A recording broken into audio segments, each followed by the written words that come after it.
आप सभी के हमारे YouTube चैनल CDER में बहुत बहुत स्वागत है। दोस्तों आज हम पढ़ेंगे को curricular 6th semester BA BCom BSc communication skill and personality development का प्रैक्टिस सेट। चलिए आइए स्टार्ट करते हैं बहुत ही जोश के साथ। पहला क्वेश्चन क्या है? Jung has mainly divided personality into how many parts on the basis of virtue। Jung ने क्या है कि अपनी पर्सनालिटी डेवलपमेंट को 3 पार्ट में डिवाइड किया गया है, ठीक है। और इसका ट्रिक क्या है, ट्रिक जान लीजिए। जो भी क्वेश्चन का ट्रिक होगा मैं ट्रिक आपको पता चलूंगा, तो उससे आपको एग्जाम में टिक मारने में बहुत आराम रहेगा। तो देखिए जुंग में देखिए जंग लिखा है। जंग हम कब कितने पार्ट में लड़ते हैं? 3 राउंड में, first round, second round and third and final round. इसी को बोलते हैं 3 राउंड। तो कभी भी जंग दिख जाए कितने पार्ट में हटा, तो 3 पार्ट, ठीक है। अगला क्वेश्चन देखिए, which statement is wrong regarding self. देखिए सेल्फ इज इनबॉर्न। क्या आप पैदा खुद से होते हैं? हाँ, भगवान से कहते हैं कि भगवान हमें चाहिए हम खुद से पैदा होंगे, ऐसा होता है क्या? नहीं होता है ना। तो ये सेल्फ इज इनबॉर्न क्या होता है? रॉन्ग आंसर है, तो इस पे टिक मार देते हैं, ठीक है। ये रॉन्ग है, पेपर में आपको ऑप्शन दे देगा, ठीक है, ध्यान दीजिएगा। Which of the following is not the biological foundation of personality information। देखिए बायोलॉजिकल फाउंडेशन का मतलब होता है जो हमारे पापा या मम्मी से जो क्वालिटीज या जो भी एक होता है ना, एक रिलेशन होता है, ब्लड रिलेशन, वो मिलता है, उसको कहते हैं। क्या परिवार हमारे मम्मी पापा से मिला है? नहीं, परिवार मिला है बट उनके ब्लड से उनका कोई वो वास्ता नहीं। परिवार तो उनको ऑलरेडी हर किसी को मिलता है, मम्मी मिलते हैं, पापा मिलते हैं, दादा दादी, चाचा चाची, मतलब पूरी दुनिया भर के फैमिली का। तो परिवार का कोई बायोलॉजिकल फंक्शन नहीं हो सकता है, क्योंकि हमारा कनेक्शन परिवार के लोगों से नहीं, हमारे मम्मी पापा से है, तो ये बायोलॉजिकल नहीं हो सकता, ठीक है। तो इसका आंसर ये हो जाएगा, ठीक है।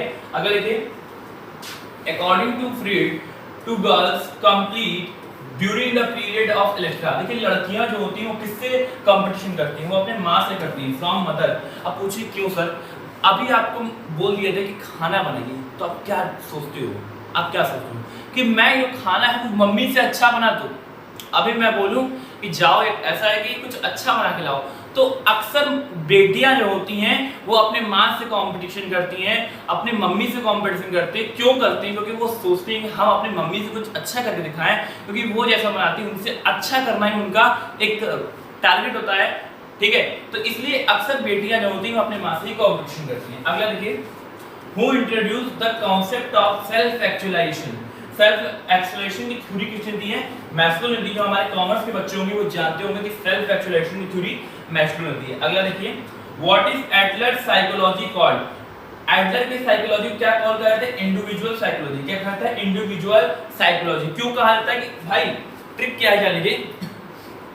जो एडलर था, एडलर का जो साइकोलॉजिकल था वो हर एक पर्सन की था, मतलब एक व्यक्ति, वो जो भी साइकोलॉजिकल बताता था वो हर एक व्यक्ति के लिए था।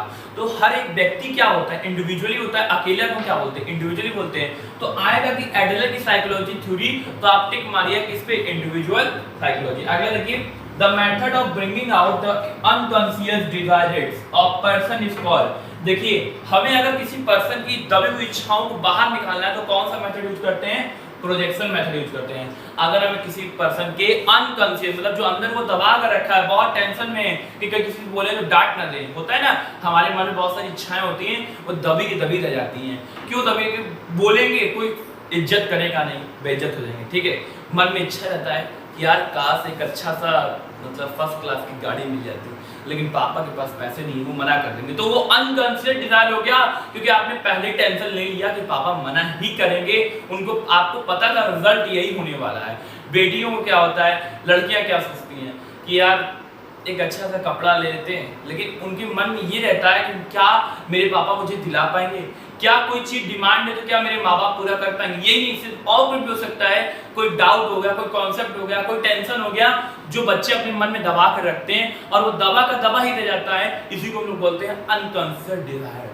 दबाना मत सीखिए, पूरा करना सीखिए। पूरा करना है तो अपने कदमों में पूरा कीजिए, अपने से पूरा कीजिए। हर इच्छा, हर डिमांड माँ बाप पूरी नहीं कर सकते हैं, क्योंकि परिस्थितियों को जो समझ लिया वो निश्चित रूप से अपने डिजायर को भी समझ जाएंगे कैसे पूरा करना है, ठीक है। परिस्थितियों को समझना सीखिए।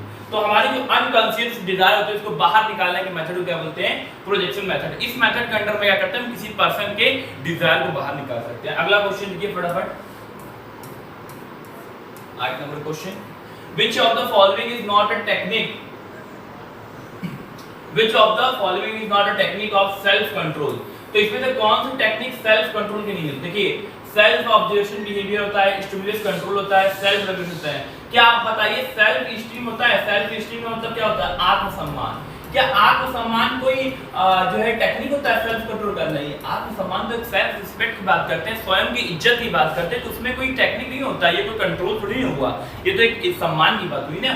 चलिए अगला क्वेश्चन देखिए, what is considered a moral branch of personality? Moral branch of personality पराहम है। क्या है? पराहम। ठीक है, अगला क्या है? What is considered a moral branch of, ये भी सेम होगा। ठीक है, What is रोसार टेस्ट? देखिए हमें जब किसी को रस करना रहता है, रगड़ना रहता है, तो उसको क्या कहते हैं? प्रोजेक्ट देते हैं। लोग प्रोजेक्ट करो और सही से करना, कोई गलती हो गया तो समझो तुम्हारी सैलरी में से पैसा काटेंगे। तो हमें रस करना होता है तो हम प्रोजेक्ट देते हैं। इस तरीके से आप याद कर सकते हैं, तो प्रोजेक्टिव टेस्ट। चलिए अगला क्वेश्चन देखिए, अगला क्वेश्चन क्या है? Who introduced the collective unconscious? देखिए हमारे इंडिया में कोई भी कलेक्ट करना हो, चाहे डाटा कलेक्ट करना हो, चाहे किसी का नौकरी मतलब कोई कुछ भी कलेक्ट करना हो, तो कौन सी जनरेशन ऐसी है जो सबसे तेजी से सबसे फास्ट करेगी? तो आपका जवाब होगा यंग जनरेशन। जी हाँ, हमारे देश में जब बात आती है कलेक्ट करना है, कुछ भी बड़ा काम करना है, तो हम किसको याद करते हैं? हमारी यंग जनरेशन, जो आजकल मोबाइल की दुनिया में शायद व्यस्त है। शायद वो कॉलेज में व्यस्त है, शायद वो कॉलेज में किसी क्लास में व्यस्त है। क्यों ऐसा? क्यों हमारे यंग जनरेशन में क्या हो गया है? क्या वो अपने घर से बाहर निकलते हैं? क्या इसी उम्मीद से, क्या इसी टारगेट से? हमारा जनरेशन ऐसा नहीं था, हमारी संस्कृति ऐसी नहीं थी, हमारा कल्चर ऐसा नहीं था। ये कल्चर और ये संस्कृति ये मॉडर्न दुनिया ने, मोबाइल के जमाने ने बदला है। शायद आज हमको जो पढ़ना चाहिए वो न पढ़ के हम कुछ और चीज की पढ़ाई कर रहे हैं। शायद हमको जो सीखना चाहिए था, इस उम्र में करना चाहिए था, हम डिपेंडेंट रहते हैं कि हम ग्रेजुएट होंगे तो नौकरी करेंगे। कौन सी नौकरी पाते हो? किस नौकरी की बात कर रहे हो? 15,000 की नौकरी वाले की, 10,000 की नौकरी वाले की? जो काम तुम्हें इंटर पास करने के बाद करना चाहिए वो काम तुम करते हो ग्रेजुएट पे। अरे इससे अच्छे तो हमारे बाहरी देश हैं, कम से कम वो अपने बच्चों को छोटे से सिखाते हैं कि काम करके खुद से कमाना सीखो। ठीक है, तो ये क्या होती है? Who introduced the collective unconscious? हमें कलेक्ट करना हो कुछ भी तो हम किसको याद करते हैं? यंग जनरेशन को। तो यंग से टिक कर लेना। ठीक है, which of the following is considered to be an aspect of self? देखिए सेल्फ हम क्या होता है? सेल्फ में एफिशिएंसी भी आता है, हम सेल्फ रिस्पेक्ट की बात करते हैं, हम सेल्फ आइडेंटिफिकेशन की बात करते हैं, जो हमारे सेल्फ रिलेटेड, तो ऑल ऑफ द अबव। ठीक है, अगला क्वेश्चन देखिए, how many types of memory? ठीक है, मेमोरी कितने तरह की होती है? 2 टाइप्स की होती है, आपको पता है। एक होता है शॉर्ट टर्म, एक होता है long term. Short term memory में वो बातें याद रहती है, जैसे फॉर एग्जांपल मैंने आपको पढ़ाया, आपने पढ़ा, पेपर दिया, भूल गए, लेकिन मैंने आपको कुछ ऐसा कमेंट कर दिया, कुछ ऐसा बोल दिया जो आपको बुरा लग गया। अब वो बात कब तक याद रहेगी? वो बात कहाँ जाएगी? वो बात जाएगी आपके लॉन्ग टर्म वाले मेमोरी में। अब पूछिए क्यों? क्योंकि वो बात आपके दिल पे लगा है, वो आपके दिमाग पे लगा है, तो आप कभी भूलोगे नहीं। वो जब मुझे देखोगे तब तक वो बात याद रहेगी, और ये जो बात याद रहती है किसकी वजह से रहती है? ये लॉन्ग टर्म मेमोरी की वजह से रहती है। ठीक है, चलो आगे चलते हैं फटाफट। What is the average of people in the world? देखिए हमारे वर्ल्ड में जो लोग हैं उनका एवरेज क्या है? तो वो एवरेज है 400 plus word minute. 400 plus word minute लोग बोलते हैं पूरे वर्ल्ड में। ठीक है, ये एवरेज है। Most of the emotional obstacles have to be faced. Maximum लोग किस चीज का सामना करते हैं? इंट्रोवर्ट का। अब इंट्रोवर्ट क्या होता है? इसको हिंदी बोलते हैं अंतर्मुखी। क्या बोलते हैं? अंतर्मुखी। अब पूछिए क्या होता है सर? देखिए सर, हमारे यहाँ क्या है ना, आज के समय की बात कर रहा हूँ, मैक्सिमम लोग इंट्रोवर्ट हैं। 90 to 95% लोग इंट्रोवर्ट है। पूछिए कैसे? कॉलेज में कंपटीशन हो जाए स्पीच का, और सबसे बोला जाए यार एक लाइन बोल दो, बोल के चले जाओ, 90 लोग 100 में से 99 लोग का जवाब रहता है ना। क्यों? ऐसा क्यों? उसी के कारण तुम आज जहाँ हो वही हो। अगर तुमने उस समय खुल के, हम लोग ओपन क्यों नहीं रहना चाहते यार? हम अपने कलाओं को, हम अपने टैलेंट को क्यों अंदर ही रखते हैं? हम बाहर क्यों नहीं ला रहे? किससे डर रहे हो? तुम समाज से डर रहे हो? उस समाज से डर रहे हो जो हर एक बात पे कमेंट देता है, उस समाज से डर रहे हो? या ये तुम्हारे जो साथ रहते हैं उनके साथ उससे नहीं डर रहे हो? अरे डरना है तो अपने माँ बाप से डरो, जिनसे तुम बेफिक्र होके कुछ भी बोल के आ जाते हो। ठीक है, डरना हो तो अपने गुरु से डरो, जिनको तुम कदर नहीं करते हो। आज के जमाने के लड़के ऐसे होते हैं, वो समझते हैं गुरु तो कुछ है ही नहीं। अरे गुरु चाहे तो तुम्हारी जिंदगी बदल सकता है, गुरु चाहे तो तुम्हें जमीन से उठा के आसमान में रख देगा, इतनी ताकत रखता है गुरु। कभी इज्जत करके देखना, नहीं मिलेगा तो बोलना। हमने तो महसूस किया, तुमने भी महसूस करो, ठीक है। पहली बार जब मैंने स्पीच दिया था, पहली बार स्कूल में, मेरे हाथ कब रहे थे, मेरे पैर कब रहा था। पूछा क्यों? मुझे भी डर लग रहा था कि अगर मैंने इंट्रोवर्ट से अगर आउटवर्ट में आ गया तो लोग क्या कहेंगे, ये टीचर्स क्या कहेंगे, ये बच्चे क्या कहेंगे, वहाँ बड़े क्या कहेंगे, सीनियर्स क्या कहेंगे। अरे भाड़ में गए ऐसे लोग जो तुम्हें आगे बढ़ने से रोकते हैं। ऐसे लोग का कोई काम नहीं जो तुम्हें हर पल रोकते हैं, हर पल स्टॉपेज बनते तुम्हारे कि तुम मत करो ये काम। मैंने नहीं डरा, मैं बोला, और उस दिन बोलने की वजह से आज मैं आपके सामने खड़ा हूँ। ये होती है डर।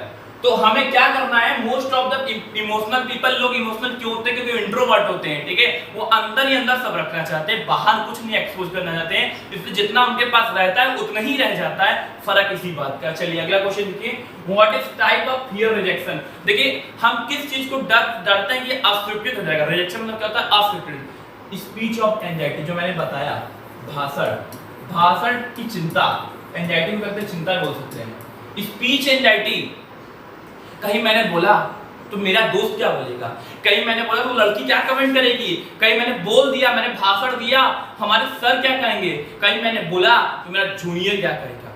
अरे भाई पहले तू बोल तो सही, तू बोलने के पहले तो उतना सोच लेता है कि लोग क्या कहेंगे। तो तुझे तो स्पीच एंजाइटी हो गई ना, कि डरेगा है ना कि कहीं लोग मुझे कुछ बोलेगा, कुछ कमेंट ना पास कर रहे हैं तो करने देने यार, क्या फर्क पड़ता है। तू तो बोलेगा, तेरे को तो सेटिस्फेक्शन मिलेगा कि मैंने बोला, आज मैं इन जितने लोग बैठे हैं सबसे अलग हूं। तुझे ये फील तो होगा ना, जिस दिन ये फील हो जाएगा तो पूरी दुनिया से अलग हो जाएगा। चलिए अगला देखिए फटाफट। Want to add sign to your project. अगर आपको अपने आप को प्रोजेक्ट दिया जाए और उसको बोला जाए और अच्छा करना चाहो तो उसको क्या करोगे? लिफ्ट पिच दोगे। लिफ्ट पिच में क्या होता है कि आप प्रेजेंटेशन का वे बदल सकते हो, थोड़ा अच्छा बोलकर उसको साइन इन कर सकते हो, ठीक है। अगला देखो, how can the expression of voice be stimulated from this tone of voice. आपके वॉइस के टोन से हम एक्सप्रेशन का अंदाजा लगा सकते हैं कि आप इस भाव से बोल रहे हैं, ठीक है। sorrow can be stimulated from this। sorrow मतलब क्या होता है? अगर कोई दुखी भाव से बोल रहा है तो उसका पता कैसे लगाया सकता है? उसके धीमी बोलने की स्पीड से। यहाँ लिखा ना स्लो स्पीड ऑफ वॉइस। अगर कोई धीमे बोल रहा है तो उसके हम धीमे बोलने के अंदाजे से लगा सकते हैं कि उस दुखी है, ठीक है। अगला देखिए,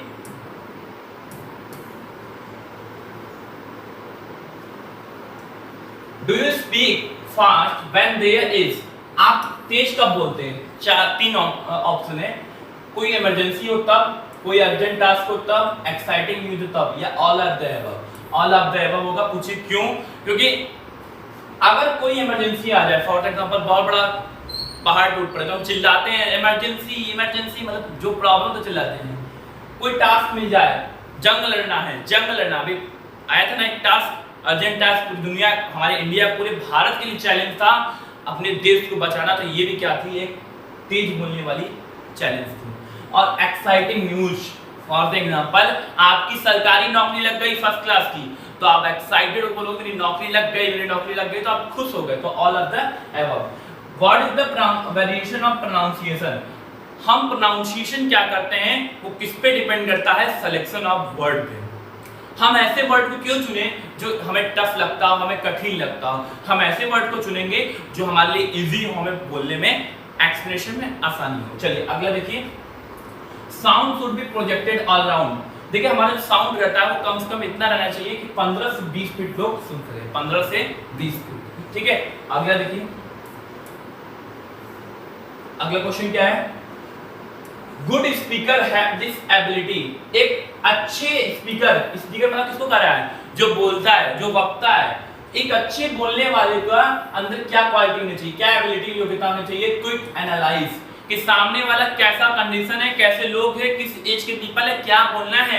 ये एक गुड स्पीकर की एबिलिटी होती है, जो एक अच्छा स्पीकर होता है, ठीक है। चलिए अगला देखिए, good speaking skills can be produce the following. देखिए जो हमारा एक बोलने की अच्छी कला होती है, भाषण देने की अच्छी कला होती है, वो क्या हमारे अंदर प्रोड्यूस करती है? लीडरशिप स्किल, नेतृत्व करने की क्षमता। अगला क्वेश्चन क्या है?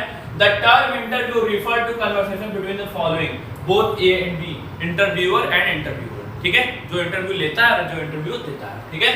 तो ये दोनों के बीच होता है। इंटरव्यू किसके होता है? दो लोग के बीच होता है, एक लेने वाले, एक देने वाले, ठीक है। The word interview has been taken from the French word। देखिए जो इंटरव्यू हम नाम सुनते हैं, इंटरव्यू जो नाम सुनते हैं ना, इंटरव्यू, वो किससे लिया गया है? फ्रेंच वर्ड के इंटरवायर से। देखिए ध्यान रखिएगा, इंपॉर्टेंट क्वेश्चन है, इंटरवायर से लिया गया। किससे लिया गया? इंटरवायर से। अगला question, what is the important stage of interview? Interview का इंपॉर्टेंट स्टेज कौन सा है? Initial stage. कौन सा स्टेज होता है? ये बहुत इंपॉर्टेंट स्टेज होता है। अगला देखिए क्या है, the most popular and efficient form of evaluation is. अगर हमें किसी कोई अगर पॉपुलर जो है कि तरीका हो या बहुत अच्छा तरीका हो किसी को इवैल्यूएट करने का, मूल्यांकन, हमें अगर पता लगाना हो कि आप कैसे हो, तो ये होता है फेस टू फेस इंटरव्यू। अगर हमें किसी को तौलना हो, मापना हो या उसको जानना हो कि कैसा बंदा है, अच्छा बोल लेता है या नहीं बोल लेता है, अच्छा हमारी कंपनी के लायक है कि नहीं, तो फेस टू फेस इंटरव्यू सबसे परफेक्ट होता है। ठीक है, अगला देखिए, what is process of looking inward and inside someone's thoughts and feeling called. देखिए किसी के इनवर्ड और इनसाइड के फीलिंग या थॉट्स को देखने क्या बोलते हैं? Self contemplation. क्या बोलते हैं? Self contemplation. ठीक है, अगला देखिए, which of the following is important for having mutual understanding with colleagues? जो हमारे साथ होते हैं उसमें सबसे ज्यादा म्यूचुअल अंडरस्टैंडिंग क्या होती है? Listening efficiency. आप जब तक किसी की नहीं सुनेंगे तब तक वो भी आपकी नहीं सुनेगा। आपने सुना ही होगा, फ्रेंड्स हैं, कोई आपका दोस्त कुछ बोल रहा है, आप उसको इग्नोर कर रहे हो और गेम खेल रहे हो, मजे से गेम खेल रहे हो, तो ये अच्छी बात नहीं है। आप अपने साथ वाले के साथ अगर अच्छी लिसनिंग एफिशिएंसी दिखाते हो तो वो भी आपकी बात सुनेगा। ठीक है, अगला देखिए, Which of the following does not enhance listening skill? Ignoring। अगर आप किसी को इग्नोर करोगे तो आपकी लिसनिंग स्किल कहीं ना कहीं इफेक्ट होगी, आप एक अच्छे लिसनर नहीं बन पाओगे। और आपको पता होगा कि एक अच्छे स्पीकर बनने के लिए आपको सबसे पहले एक अच्छा लिसनर बनना पड़ता है ना। अगर आपको किसी को समझाना है, एक्सप्लेन करना है, बोलना है, तो उससे पहले एक प्रोसेस और आता है, एक अच्छे लिसनर की, एक अच्छे एक सुनने वाला, जो एक अच्छा सुनना वाला होता है ना। अगर कोई कुछ बोल रहा है, कोई किसी टॉपिक बोल रहा है, अगर आप उनकी बातों को नहीं सुनोगे, इग्नोर करोगे, तो कहीं ना कहीं वो आपकी लिसनिंग स्किल अच्छी नहीं होगी। ठीक है, चलिए अगला देखिए, should the participant respectfully listen to the opinion expressed by others? जो हमारे कोई भी कंपटीशन हो, कोई भी स्पीच का हो, उसमें अगर हम पार्टिसिपेंट्स हैं और अगर हम किसी की व्यक्ति की बात को सुनते हैं तो क्या होता है? वो कहीं ना कहीं हमारे लिए ओपिनियन का काम करना है, तो ये ट्रू है। ठीक है, फॉर एग्जांपल आपने कंपटीशन की तैयारी कर ली और 10 कैंडिडेट हैं, आप 10वें नंबर पे हैं, 9 लोगों ने 9 तरीके से बात की, तो आपके लिए 9 कैंडिडेट का ओपिनियन मिल सकता है और आप हो सकता है 9 से अच्छा 10% करके चलें। तो ये बहुत मायने रखता है। ठीक है, चलिए अगला देखिए, the concept of that what we think and do is inspired by unconscious process is the basis of which theory? Psychoanalytic. ठीक है, हम क्या सोचते हैं और वही करते हैं, ये किसकी थ्योरी के अंदर आता है? साइकोएनालिटिक। साइकोएनालिटिक थ्योरी में क्या होता है कि हमारा माइंड जो सोचता है हम वही करते हैं। फॉर एग्जांपल, हमने सोचा कि आज चलो मूवी देख लेते हैं। ठीक है, हमने सोचा कि चलो आज हम मूवी देख लेते हैं, तो हमने सोचा और करा, तो ये क्या हो गया? Psychoanalytic theory. ठीक है, फॉर एग्जांपल, चलिए अगला क्वेश्चन देखिए, our specific and distinctive pattern of thoughts, feelings and behavior are collectively called personality। हम कैसा पैटर्न रखते हैं, कैसी सोच रखते हैं, कैसा बिहेवियर है, कैसा बात करने का तरीका है, बहुत सारी चीजें हैं, ये सब किसमें आती है? पर्सनालिटी में आती है। पर्सनालिटी दिखाता है कि एक इंसान का बोलने का तरीका, बात करने का तरीका, बिहेवियर, बहुत सारी चीजें इन्वॉल्व होती है, उसको ही क्या बोलते हैं? पर्सनालिटी बोलते हैं। ठीक है, चलिए अगला देखिए, फटाफट, बी एक्टिव लिसनर। मैंने बोला ना कि अगर आपको अच्छा बनना है तो उससे पहले आपको एक अच्छा लिसनर भी बनना पड़ेगा। चलिए अगला देखिए क्वेश्चन, फटाफट हम लोग कंप्लीट करते हैं इसको। Questionnaires that resemble structured interviews and are designed to elect specific characteristics are called personality inventory। देखिए जहां से किसी इंटरव्यू को स्ट्रक्चर किया जाता है, उसको तैयार किया जाता है कंपनी में काम करने के लिए, इसको बोलते हैं पर्सनालिटी इन्वेंटरी। मान लो फॉर एग्जांपल तुम इंटरव्यू में सेलेक्ट हो गए, अब तुमको पर्सनालिटी में और निखारा जाएगा, उसको और बढ़िया किया जाएगा, फर्स्ट क्लास को तैयार किया जाएगा कि अब वो कंपनी में जाए तो अपना अच्छा रिप्रेजेंटेशन करे। तो ये क्या होता है? ये पर्सनालिटी इन्वेंटरी होता है। ठीक है, अगला देखो, according to Freud which part of the personality constantly strive to obtain pleasure and avoid pen.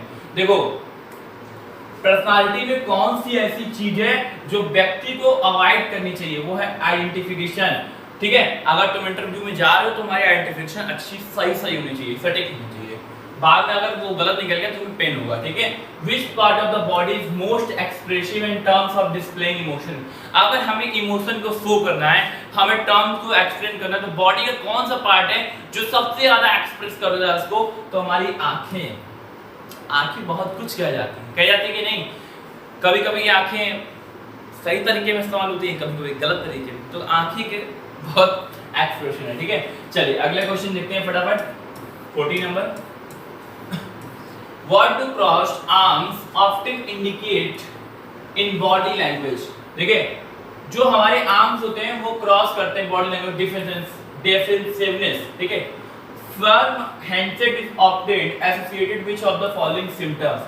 ठीक है, हैंडशेक क्या होता है, कॉन्फिडेंट होता है। ठीक है, what does a genuine smile usually involve? देखिए, जो हमारा जेन्युइन स्माइल होता है वो किसको इन्वॉल्व करता है, आईज एंड लिप्स। आप जब हंसते हो तो दो चीजें वो उसमें इन्वॉल्व होता है, जेन्युइन यानी दांत में बत्तीसी राक्षस का हंसना, ऐसा नहीं करना है। हम एक नॉर्मल अगर स्माइल करते हैं तो दो चीजें इन्वॉल्व होती हैं, पहला तो हमारा लिप्स और दूसरी आईज। ठीक है, अब जाते हुए किसी को हंसते हुए मत देखना कि सर ऐसे है, ठीक है ना। हाँ, चलो अगला देखो, the study of personal space during conversation is called. देखिए, जब हम बात करते हैं किसी से तो उसमें जो पर्सनल स्पेस होता है, अब ये नहीं किसी से बात करें एकदम लग के चल जाए, चढ़ जाए एकदम उसके ऊपर, ऐसा नहीं करना है। अगर वो वहां खड़ा है तो हम यहाँ खड़े रहेंगे। ठीक है ना। हाँ, अब ऐसा नहीं कि हम किसी लड़की से बात कर रहे हैं वो थोड़ा दूर है, अब आपको अगर अपनी पर्सनालिटी को अच्छा दिखाना है तो थोड़ा दूरी मेंटेन कीजिए। अब उसके पास एकदम मत चलिए, एकदम लग जाए एकदम पास में बात करने, ऐसा नहीं करना है। ठीक है, अब पर्सनालिटी को अच्छा शो करना है तो हमें क्या करना चाहिए, थोड़ा उसको दूरी करना चाहिए। दूरी क्या बोलते हैं, जो कन्वर्सेशन दूरी पे रख के करते हैं उसको बोलते हैं प्रॉक्सोमाइक। क्या बोलते हैं, प्रॉक्सोमाइक। जब हम किसी पर्सन से पर्सनल स्पेस लेकर कन्वर्सेशन करते हैं तो उसको प्रॉक्सोमाइक्स बोलते हैं। ठीक है, अगला क्वेश्चन देखिए फटाफट। In some culture, maintaining eye contact for a prolonged period of time may be viewed as। कुछ संस्कृति, कुछ हमारी सभ्यता में आंखों से आंखें मिलाना, आई कांटेक्ट क्या गलत माना गया है, जिसको रूड या कन्फॉर्मेशनल बोलते हैं। ठीक है, तो ये क्या क्या होता है, ये sign of interest and respect होता है, सिंबल ऑफ ऑनेस्टी होता है, लेकिन कुछ कल्चर में इसको क्या माना गया है, रूड और कॉन्फिडेंट, मतलब उसको गलत कार्य माना गया है कुछ कल्चर में। ठीक है, अब किसी लड़की का आंख मिला नहीं है, हो सकता है उसमें गलत हो जाए तो कहा हो गया रूड हो गया। ठीक है, और हो सकता है ये दो आंखें मिलाने की दो रीजन होती है। ठीक है, पहला तो sign of interest and respect, पहला तो ये होता है कि कोई लड़की है भाई आंख से आंख एकदम मिला रहे हैं तो क्या होगा, हम उसमें इंटरेस्ट है और उसकी रिस्पेक्ट करते हैं। दूसरा क्या है, symbol of honesty and loyalty.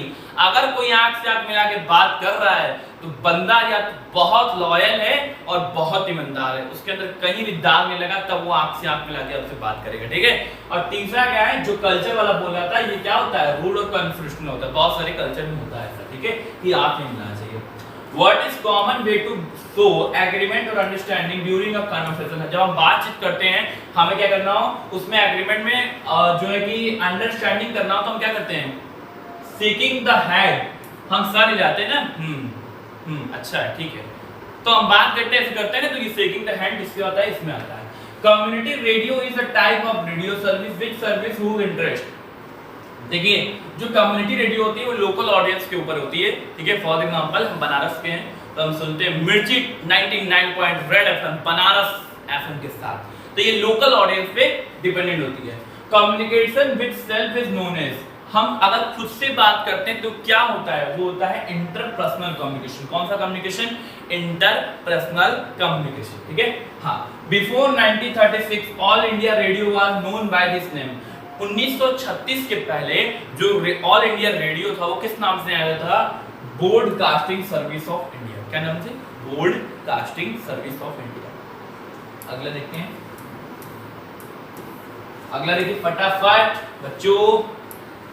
Which of the largest news agency of India, Bharat की सबसे बड़ी न्यूज एजेंसी कौन सी है, तो पीटीआई। इसका अब आपको मैं एक टास्क दे रहा हूं, सबको टास्क दे रहा हूं, जितने लोग वीडियो देखेंगे सबको टास्क है।